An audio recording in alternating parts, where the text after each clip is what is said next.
Vamos começar esse bloco conversando com a Tânia Zaguri. A Tânia fez um livro, que é O Adolescente por Ele Mesmo. Esse livro, né? Porque tem outros. Tem, como é que chamam outros? Os Filhos Tiranos? Não, Sem Padecer no Paraíso. Sem Padecer no Paraíso. Em Defesa dos Pais e sobre a Tirania dos Filhos. Tá vendo? Ela é danada. Ela toca na ferida. Você acha que a gente, no fundo, você acha que... Você tem filhos, né? Tenho. Quantos? De 2. que idade? Bom, o maior tem 22 e o caçula está com 14. Ah, então você tem um na adolescência, né? Tenho. Que ótimo. E o outro já saiu dela. Você acha que a gente mima mesmo muito esses meninos? Modernamente? Eu acho que não é nem questão só de mimo, né? Eu acho que houve uma série de distorções, como eu mostrei no Sem Padecer no Paraíso, na interpretação do que seria ser um pai moderno, da né? falta de limite. Exatamente. Eu acho que houve uma série de confusões a esse respeito. Então não era uma questão assim de mimar apenas, era uma questão de culpa, né? Que foi um dos fatores que a gente viu que hoje sobrecarregam muito, principalmente a mulher, né? Insegurança, quer dizer, uma série de fatores. Não é um fator apenas, né? Mas são vários fatores que incidem sobre a relação pais e filhos, né? E tornam ela bastante mais complexa na geração atual. Mata uma curiosidade minha. Pai tem culpa? Ou só mãe que tem? Pai tem menos culpa, muito menos. Eu vejo o pai tão relaxado. Mas é porque é uma coisa histórica, né? A gente ainda não teve tempo de assumir a nossa nova posição. E, ao mesmo tempo, a sociedade nos cobra uma posição dupla, né? De ser a mãe perfeita, a dona de casa, a esposa e também de ser a profissional. O homem não, o homem historicamente, ele sai de manhã e volta de noite porque essa é a obrigação dele. Então ele vai tranquilo, quer dizer, ele não tem nem culpa disso. Mas é um processo longo. Agora, eu percebi... Você acha que um dia a gente vai se curar dessa culpa? Eu acho. Eu acho que a gente está num processo, né? E todo processo de progresso, ele tem uma parte dolorosa, né? Crescer dói, né? Dói. Então eu acho que tem esse Agora aspecto. Dói para eles também, né? Os meninos, na adolescência, sem dúvida nenhuma. É uma fase do desenvolvimento dos mais complexos, tanto para o adolescente como para a família. Não só porque, como dizem, né? Você está aguentando o aborrecente. Eu até não gosto muito dessa expressão, não, porque eu acho que a gente se predispõe contra, né? Uma fase que é muito rica também. Eu acho que a grande dificuldade mas também eles ficam chatos. Não, né? ficam. Todos. Até os filhos da gente. Porque... Para vocês aí que têm filhos, não ficam, não? Eu não tenho ainda nessa fase, não, mas... Não, o meu mais velho, Rodrigo, vai fazer 12 anos, mas eu acho que essa fase realmente... Pré-adolescente. Minha esposa, inclusive, ganhou de criança, a gente que é pré-adolescente. Ganhou esse livro agora no aniversário dela. E acho que, pelas pessoas que leram, ela vai tirar um bom proveito. Apesar que, quer dizer, as coisas modificam de casa para casa, né? Mas a gente aqui dá uma abordagem, o que a gente fez foi fazer um estudo, um perfil do adolescente brasileiro, que era uma coisa que a gente não tinha, né, em termos de Brasil. A gente tem vários livros que falam do que é a adolescência, né, e as dificuldades da fase, mas a gente não tinha nada especificamente brasileiro. Quem é o adolescente brasileiro? Será que... Né? Então, por exemplo, eu acho que não dá para definir uma frase, porque a gente fez um estudo bastante amplo, a gente viu muitos aspectos, né, do desenvolvimento. Inclusive porque, por exemplo, uma parte que se desenvolve muito nessa fase, a parte intelectual, a parte afetiva, a parte social, a parte política. Então tem um crescimento tão grande e amplo que não dá para definir de uma vez. Mas, por exemplo, eu acho que o que tem de importante nesse estudo é que ele traz uma certa tranquilidade para os pais. Ele desmente alguns mitos, porque eu senti assim que todos os meios de comunicação, quando abordam o problema da adolescência, eles abordam de uma forma assim meio apocalíptica. Então eu, como mãe também, muitas vezes eu vendo aquelas coisas, eu me sinto assim, mas será que é assim mesmo? Será que todo adolescente é desse jeito que mostrava? Então você tem uma impressão de que de repente é aquela loucura só de sexo, drogas, né? Uma coisa assim meio apavorante. Então, e muitos pais se sentem realmente intimidados, né, perante essa situação. E a gente viu no nosso trabalho que não é assim. Que, por exemplo, eles têm uma série de valores que eles preservam. E o que eu acho de mais importante é que a gente viu que a família, embora o adolescente seja oposicionista por excelência, ele está sempre debatendo tudo que você fala, as coisas mais óbvias, para ele se torna assim, uma batalha. Por quê? Porque isso é o processo dele de crescimento e de independentização dos pais, né? Antes eles são muito dependentes dos pais. A adolescência é a fase de transição entre a infância e a idade adulta. Então é um momento de corte, é um momento em que ele precisa, para crescer, se livrar um pouco desse poder que os pais têm, que é um poder positivo. mas ele tem que saber como se livrar disso. Então ele se opõe a tudo. Mas né? é um poder, como todo poder, incomoda. Eu li algumas tabelas do seu livro, eu li seu livro, e algumas tabelas me deixaram com a sensação de que essa geração atual é mais conservadora do que a geração dos pais. Isso é uma má impressão minha, por exemplo, quando a senhora fala da questão do adolescente e do jovem já, que não querem deixar a casa, né? Eu me lembro que a minha geração, uma das coisas de autoafirmação era você sair de casa. Hoje é o contrário, hoje você fica na casa dos pais até casar. Ou seja, o casamento é que expulsa o jovem de casa, não a necessidade mais de estudar, de se formar, coisas desse tipo. Os dados que a senhora faz, a pesquisa que a senhora faz com a questão das drogas também, ou seja, ela derruba um tabu, como a senhora disse. Eu mesmo, como profissional, achava que o consumo de droga entre os jovens fosse muito maior do que o que a senhora pesquisou. E a questão do sexo também. Então isso me deu a sensação no final o seguinte, falou, olha, os meus filhos são mais conservadores do que eu quando eu era adolescente. Isso é verdade, não? Eu vi assim, esses resultados, eu vi da seguinte forma, nós fomos uma geração... Tem uma prática, eu não li as tabelas não do livro, tenho convivendo com adolescentes. Certo. A nossa geração foi uma geração de ruptura, a nossa geração foi a geração que saiu para conquistar esse direito de se autodeterminar, seja do ponto de vista sexual, porque surgiu a pílula, né? Seja, como ele colocou muito bem, nós tínhamos como objetivo... assim que pudéssemos ter o nosso cantinho, sair de casa para podermos ser totalmente independentes. Eu acho que o que está acontecendo hoje não é que seja uma volta ao conservadorismo, não. É um prosseguimento daquilo que a nossa geração conseguiu. Eles não têm mais essa pressa. Por quê? Porque nós, hoje em dia, somos pais muito mais liberais. Então, eles têm dentro da casa deles um espaço que nós não tínhamos e que nos fazia querer sair rápido, para poder conquistar uma liberdade que eles hoje têm dentro de casa. Então, a gente está verificando um fenômeno interessante, que é o alongamento da adolescência. Há uma precocização, quer dizer, tem jovens com 10 anos, que a gente já pode dizer 11 anos, que já estão na adolescência, e eles 12. se auto-intitulam pré-adolescentes. Não, né? Eles não aceitam eles outra denominação. E a saída da adolescência, que seria em torno dos 18, 19, a gente já está indo até 20, 22. Né? Então, é uma coisa que a gente tem que estar atento, né? Deixa eu te perguntar.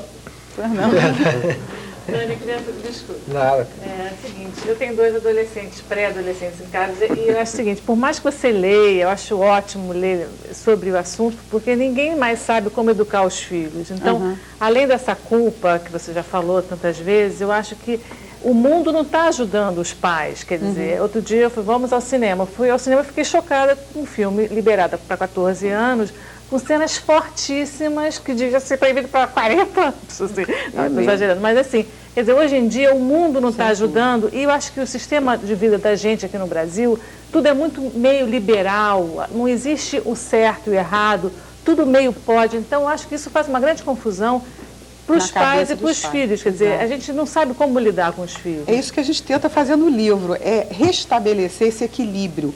A gente não dá receita aqui, né? Mas o que a gente procura fazer é levar uma reflexão e, principalmente, mostrar para os pais que eles estão acertando mais do que errando. Porque quem dá as diretrizes do livro são os adolescentes, com as respostas que eles me deram na pesquisa. Cada um respondeu 104 questões e foram adolescentes das 5 camadas sociais, de cidade do interior, de capital, de Brasília, né? Então, a gente teve um espectro muito amplo. E o que a gente viu foi que, embora haja essa oposição que todos nós, como pais de adolescentes, sentimos, e isso é muito difícil de lidar no dia a dia, embora isso exista, na realidade, o índice de aprovação dos adolescentes em relação aos pais é muito grande. Por exemplo, a gente viu até, por classe social, né? A gente viu que existe um nível de aprovação bastante semelhante nas 5 classes sociais, apesar de que as classes mais elevadas aprovam mais os pais do que os de classe menos favorecida. Agora, isso evidentemente que tem explicações. Por quê? Né? Óbvio que eles têm outro tipo de vida, outro tipo de possibilidade. Então, eles querem coisas que os outros já conquistaram. Mas o que eu acho importante mesmo disso é que o trabalho que a gente faz aqui é mostrar para os pais que a gente não tem que seguir a moda, né? A gente, como adulto, como pai, nós temos a responsabilidade de autodeterminação. Dentro da sua família, você vai fazer aquilo em que você acredita. Então, por exemplo, a gente vê algumas mães, eu dou muita palestra pelo Brasil todo, às vezes vem mãe me perguntar, Tânia, mas eu devo deixar meu filho dormir com o namorado, com a namorada dentro de casa, porque eu vejo na televisão, nas novelas. Eu digo, gente, vocês têm que fazer aquilo em que vocês acreditam, como você colocou muito bem. Porque os pais ficam, de repente, ilhados, achando que se eles não adotarem essas coisas, eles vão ser ultrapassados completamente. E, por exemplo, uma coisa interessante da pesquisa que a gente viu é que os adolescentes, eles aprovam, numa hierarquia de aprovação, eles aprovam mais os pais liberais, seguido dos pais conservadores e, por último, os menos aprovados são os pais contraditórios e confusos. Então, eles preferem um pai conservador, que é porque aí ele sabe, sabe exatamente como são as coisas, do que aquele que um dia diz uma coisa, no outro dia diz outra. Agora, o liberal, eu acho que eu achei interessantíssimo, é que eles definem pai liberal, não é aquele que deixa fazer tudo.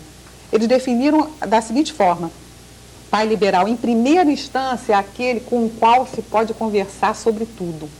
Eu achei lindo isso. É uma boa definição. Agora, em contrapartida, um dado assim, que deixa a gente um pouco preocupado é que apenas 19,8% dos jovens disse que pode fazer isso. Então, na verdade, às vésperas do terceiro milênio, a gente ainda tem só cerca de 20% dos pais que têm esse tipo de possibilidade de conversar sobre sexo, sobre droga, sobre homossexualismo, sobre qualquer problema com os filhos. Só 19,8%. Duas coisas. Você chega à conclusão, você acha muito simplista dizer que todo filho de moderninha é careta, todo filho de careta é doido, assim? Eu acho completamente Você acha que não tem nada a ver? Isso, nada a ver. Eu acho que a gente, inclusive, uma coisa que me preocupa muito é que a gente tem uma tendência à generalização que é anticientífica. E é isso que às vezes leva a gente a ficar com esses medos.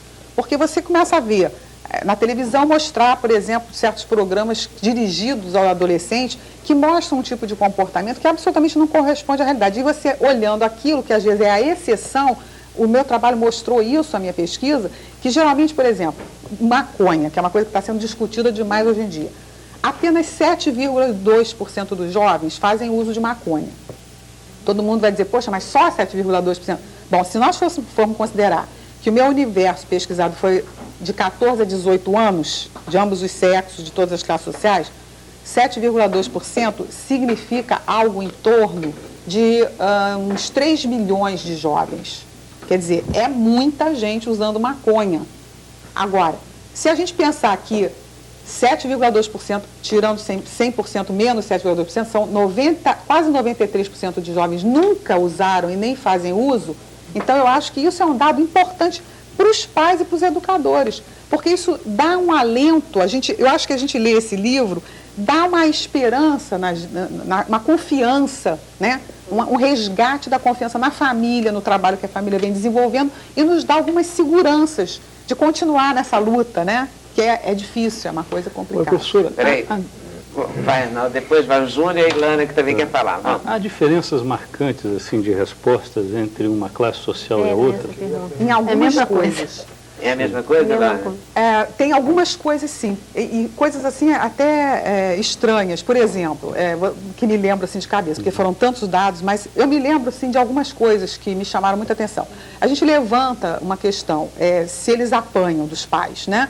Porque isso é uma coisa assim muito controversa, o negócio de bater nos filhos como uma coisa, um método pedagógico. São muitos os pais que lançam mão desse recurso. Então, uma das perguntas que eu fiz aos jovens, como era não identificado, eles tinham toda a segurança, né, do anonimato, a gente ficou sabendo que 79% dos pais batem nos filhos. Agora, claro que... Tudo isso. É impressionante, né? A gente pergunta para eles se vocês já apanham ou já apanharam, né? Então, foram quase 80%, 79,8% dos pais batem nos filhos. Só mais ou menos uns 20 e poucos por cento é que nunca bateram nos filhos. Agora, em seguida, eu perguntava, hoje em dia vocês ainda apanham? E aí caiu para 6,9% o índice. Então, é uma coisa interessante, é um dado interessante. Os pais batem nas crianças, mas quando chega na adolescência, são muito poucos os que batem. Porque hoje você pode conversar.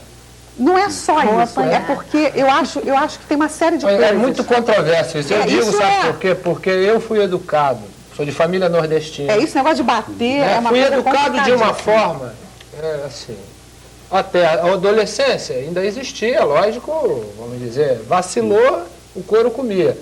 De uma certa parte, o que aconteceu? A gente passou a ser educado. Você gosta de quê? De sair para jogar na praia. Tá fora. Entendeu? Já para outra fase é tá errado. Você não pode fazer isso, entendeu? Certo, mas os estudos hoje em dia mostram que você pode perfeitamente fazer a mesma coisa com a criança pequena.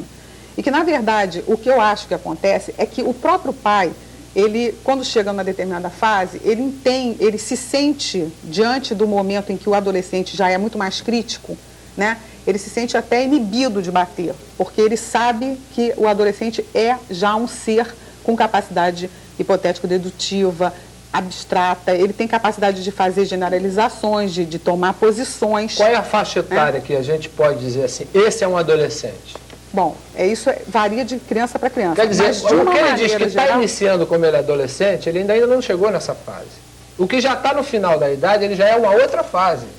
Não, mas... O que eu quero dizer, por exemplo, se a gente disser que de 12 a 18 anos, né?